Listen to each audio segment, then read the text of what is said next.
Tanner Miller. Does anybody call you that? Maybe your parents when they were upset at you? Anyone currently?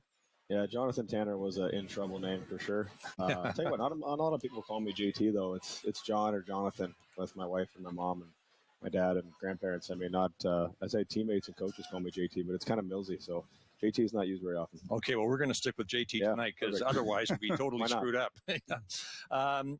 We really appreciate you showing up tonight.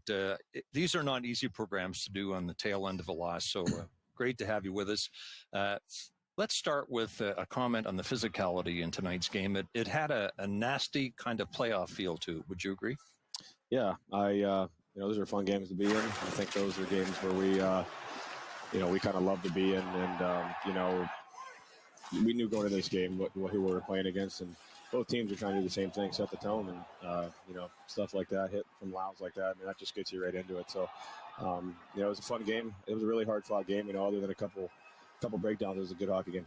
Did you know that a year ago today, the Vancouver Canucks were 28th overall, and now you're first? By any standard, that is a remarkable turnaround. Is there any one reason for it? Man, we've had a lot of turnover, I feel like, and I think a fresh start more than anything. Since Rick and his staff got here, and Patrick and Jim, they've done a lot of really good work and showing faith in the players and getting the personnel in here and this coaching staff, and the amount of opportunity we have as a team to become a better hockey team. It's a lot of reasons because of them. And I also think there's been a lot of buy-in from the players, and we've had a lot of progress since February last year. I know we might have been 28th, but we try not to relive too much of the bad before, but at the same time, we have a lot of respect from where we came from, and we're not, we don't feel like we're sitting on thrones or anything around here. We're trying to stay a humble group and be hungry. There's a lot of credit to go around for the transformation of the Canucks, but let's now address what happened tonight against elite competition. Dave. You mentioned you knew it was going to be a battle coming in, and you almost felt like the intensity was rising from warm-up on. You guys met that battle head-on. Just describe kind of where you think it got away from you in the third.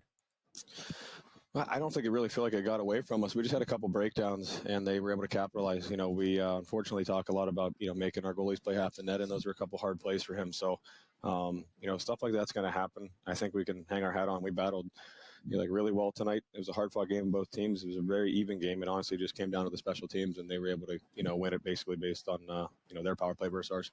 And if I know you well enough, you love those types of games, not the result, but the battle within the game. Yeah, I mean, you're not going to win every game. That's hard checking. But those are playoff style games. We haven't, myself and a lot of guys around here haven't played in the playoffs in a long time, and those games are fun, and they're going to be a good test for us, and it's just going to get harder down the stretch here.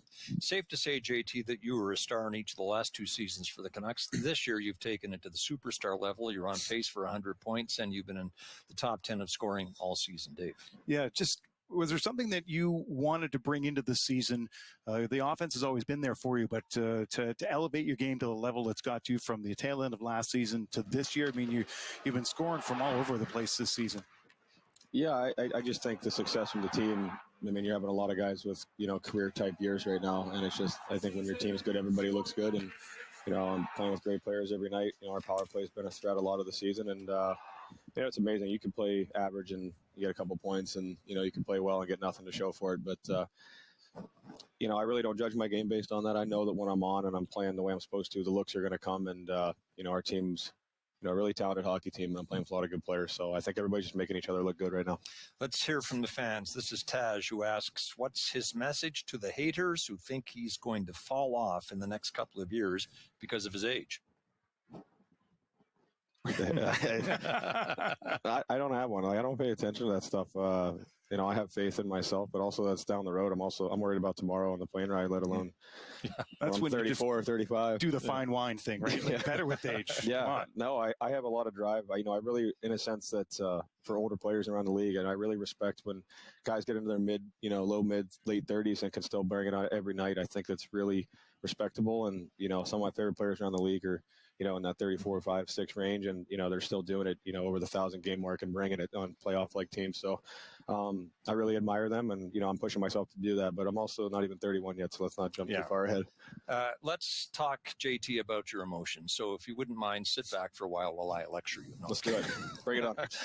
To be serious for a second, if you think back to the struggles of the Canucks last year, it seemed that on a fairly consistent basis, you were being asked about a lapse or about an outburst.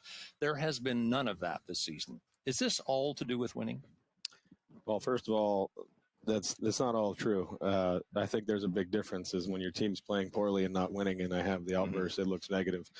But now that we're winning, I think that this lovely city of Vancouver can kind of turn your shoulder. So I play with the same exact emotion. I'm not a calmer by any means if we have 40 wins at this point or 10.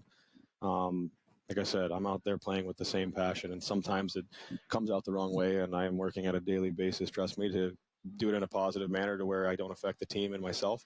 But, I've had this since I was 5 years old, and it makes me who I am. And honestly, I wouldn't trade it for anything as long as I'm channeling it in the right direction. Okay, and so ends tonight's psychotherapy session. Dr. Oake's done. Yeah. The All-Star appearance that you made was special because, you and Natalie are busy. You have 3 kids under the age of 5, 4, and 1, and you have the oldest, Scotland, on the ice with you at All-Star in Toronto a couple of weekends ago. How special was that?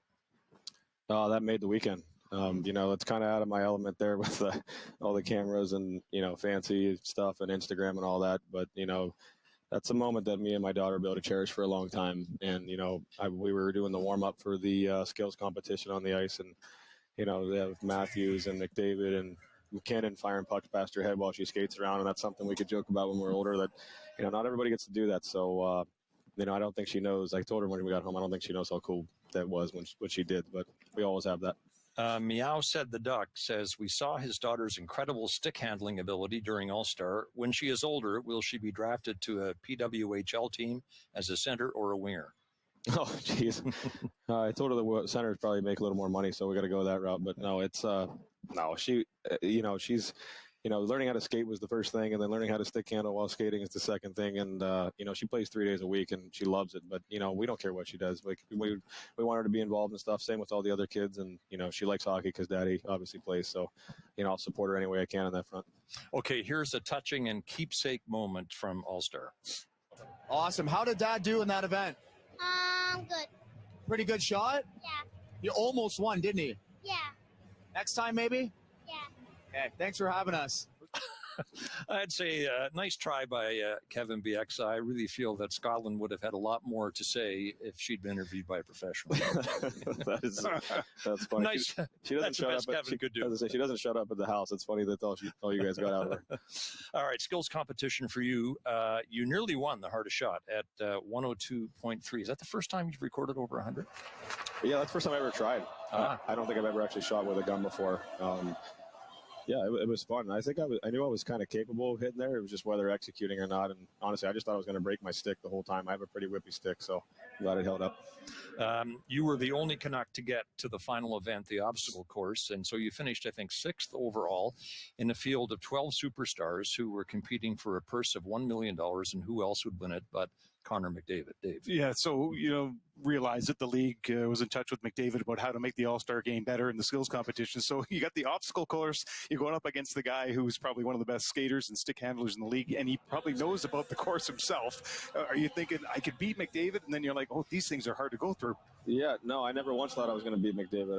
At that point, I think I knew my fate, so I was just thinking, don't do anything stupid from this point out, and I think I did all right. Yeah, the saucer here you're pretty comfortable with.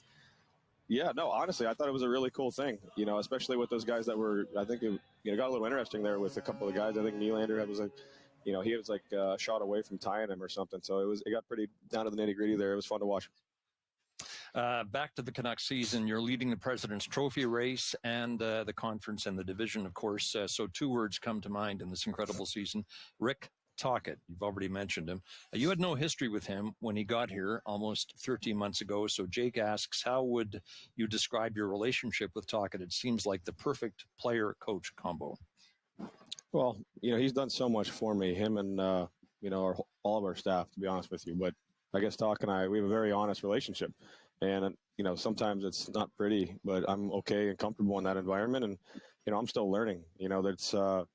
We have guys that, they were really young on this team for the first 3, 4, 5 years of their career. And then everybody's kind of grown up now. And, Rick's really helped in the accountability aspect of having a high standard. And that's something we preach as a group. And, there's nothing I really feel like I can't tell the guy. And he can, he's the same with me. And it's very open and honest. And, we're a lot alike in the sense of the emotion. So I guess there is moments where on the bench where, there's a, hey, we good type of thing afterward. But, that's great. I mean, I need that. I need somebody like that. And, he makes his team want to run a hole in the wall. And I think that's it's a great thing for this group.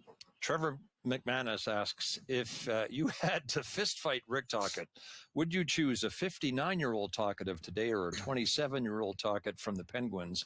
And do you think you could win either fight? I don't know. I see him working out in the gym, and he does some pretty insane stuff still. So I'm probably not going to pick a fight with him, number one.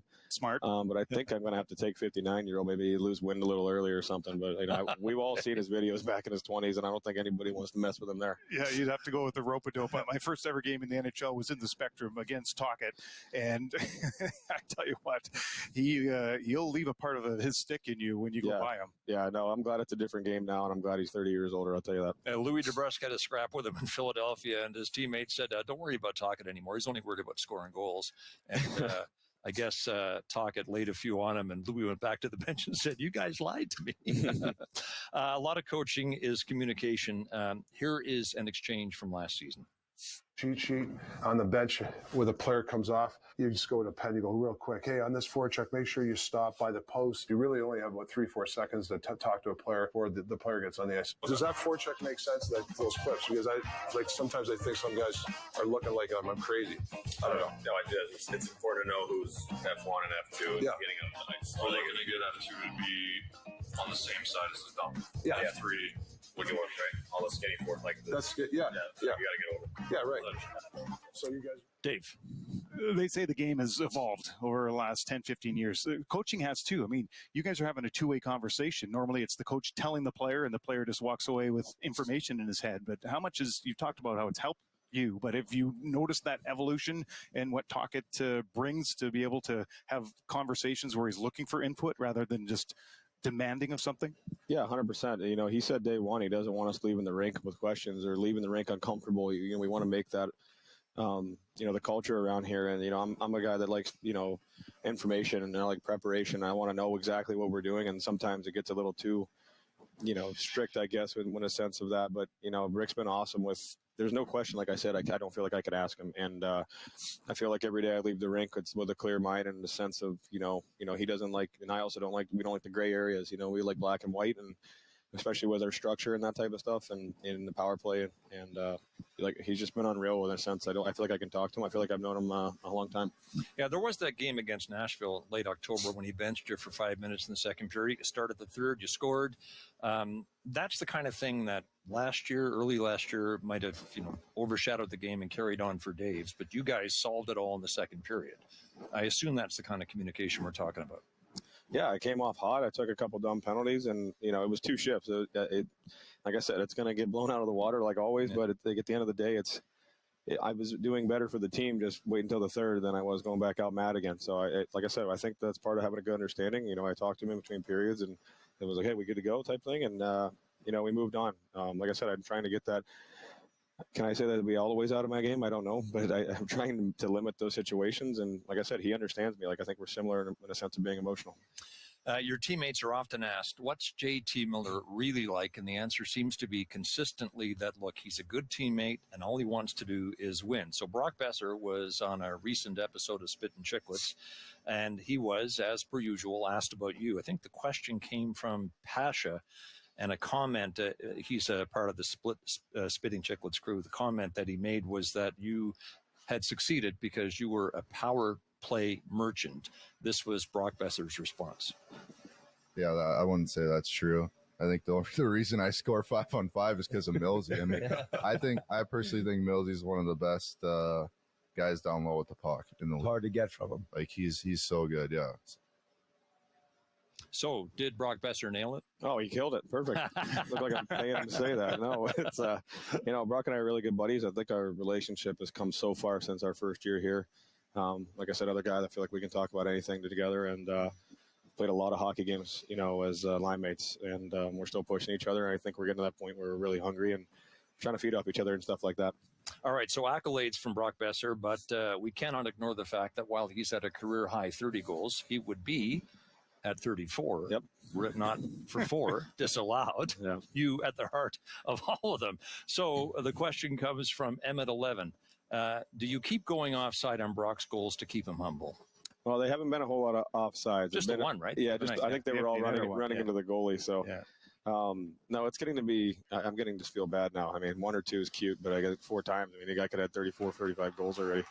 The one last game was kind of hilarious. I guess I was offsides there too, but he's. We were. Wait till laughing. you see the last one, though. Oh, I know, but at that point, I was more like, what were you doing? There, look at this. We've got a graphic for you. Why don't you stick handle a little bit more? I just told him, like, it looked like I was mad there. I was laughing the whole way back to the bench. Like, You can't drag your leg that far. That's almost 6 feet. It sucked. Their bench was giving it to me too, so that also stung a little bit. But yeah, I tried to blame it on him somehow. All right, let's talk about your scoring, specifically on the shootout or power, or I should say penalty shot. Dave. Yeah, so there's a bit of a move that you like to make. I've seen you do it. A lot of people have seen this. Talk about what your mindset is on the penalty shot. Slow down the left side. I'm a left-hand shot. I'm getting kind of what you're wanting to do. Do you have a couple of variations from this move? Is that what you're looking for? Yeah, I watched a couple guys and really good shooters in New York when I was there, and Matt Zuccarello, and he really he taught me a lot of you don't want to have too many options really. You just come down and master a couple, not master, but you feel comfortable in a couple. And when I got here, Ian Clark always tells me to invest in my shootout move. So I do the same one every time, and every time we practice it, I still do the same moves on Denver and Casey. And a lot of times I don't score on them, but it's putting investment into. I probably only have three or four variations off the same route, and I try to take what the goalies give me. And I found that I at least, because when I was younger I couldn't score in the shootout, so I found at least this way I can invest in it and practice it, and it helps me with the repetitions of doing the same thing, I guess. Was the old school before? Was it just come down fake backhand? Was that what you used to do, and then now you've got this? I practiced it a lot against Henrik in Lundqvist in New York, and with him he played deeper, so 5-hole worked. But then in the games I tried, and the goalies played out a little farther, and it never worked. So I had to really look into different options. And I think if I could shoot low glove every time, I would. But these goalies, they all watch the pre-scout, so it's kind of they're good and they're big and they move well. Let's move to another sport, golf. Is it true that you have tried to or thought of qualifying for the U.S. Open? Just to clarify, I have. I've played twice, but I wasn't trying to qualify for the Open. I technically am exempt to play in the tournament with my handicap, and I have it's $200 and I'm under a 1.4 index, and anybody could do it. And I just thought it was a good day for me and my dad to go out in the bag and spend the day together, and just try to have some fun and try to compete in something different than hockey. And no, I mean, I don't really see me making it past it. It's just a really fun day to try to compete in something else. So if you went through the local qualifying tournaments, the final qualifying tournament, and you made it, you still couldn't play? Oh, I could. Yeah. I just don't think I'm going to win to get in there. That's all. That's what I'm saying. It is an ordeal, right? Oh, yeah, 100%. The sectional, the next one is the one that the guys are very good. A lot of pros actually have to play in that. So we have some video here of you with Canadian pro Adam Hadawin. Hadawin was born in Moose Jaw, lives in Abbotsford. This was at Northview in Surrey. Do you feel like you can hit with a pro? Well, the hard part was I was hitting it past him the whole time, and he beat me by 4 still. Like that stung. Every time we got on the greens, he was in the hole a lot faster than I was, but he was impressive. We had a great time. First 2 holes were nice and quiet and boring, and I just asked him in the 3rd hole, I'm like, can we chirp each other now? Like, can we get into this a little bit? And then he was a riot. So we had a blast that day, and I was giving it to him a little bit that he only took time for 9 holes for me. Steve Correa, and it's not the Steve Correa who played for the Canucks at one time, asks this. Brock says he finished last summer as a 2-3-ish handicapper in a 1 versus 1 match on a neutral course. Who's shooting lower, you or Brock? Oh, me. Yeah. Brock beat me one or two times, and he lets me know about as much as he possibly can. Brock used to never carry a handicap, so we just guessed on the strokes, and he would beat me with the strokes all the time. And he finally actually got a real one, and it turns out he's a lot lower than he said he was prior. Oh, okay. Yeah. There's a term for that. Yeah. Well, I won't say it, but he is that guy right now. Back to family life. There is Scotland, Scarlett, and Owen. And as we said before, they're 5, 4, and 1. So you guys are busy. There's practice for you, JT. There's naps. There's games. And your wife, Natalie, has a career of her own as an interior designer. How's this all working? It's busy. I feel like I'm finally learning what I signed up for, and we like it busy at the house. I mean, the kids are awesome. I mean, this part of the year is hard. We go on a road trip, play 3 and 4, or 4 and 6, and come home and, they want their daddy time. But, I love being a dad. It's the greatest thing in the world. And no matter how tired, I look forward to being home with them. And these 24 days in a row in March might be a little bit too much. I can't wait for the road after that. But they're in certain little segments there that they're so fun. The little boy's growing up now, and he's not really a baby anymore. And all the girls are doing sports, and they're nonstop. One last thing we got to jam in here, and that is to do with your wife, Natalie, who is not without some perspective and a sense of humor. She posted this on social media in January: my day at work versus JT's, my husband's. What do you think? Looks nice. Taking pictures. Not getting punched. She's gonna kill. She's gonna kill me. Oh boy. Yeah. Take the long way home. Yeah, I will. She's waiting for me right now, unfortunately. All right. JT, thanks for being with us tonight. We really appreciate it. I appreciate it, Scott. Thanks. Okay, there's JT Miller enjoying a career season, helping the Canucks to a playoff appearance. He was our guest on After Hours. Back to conclude at Rogers Arena in a moment.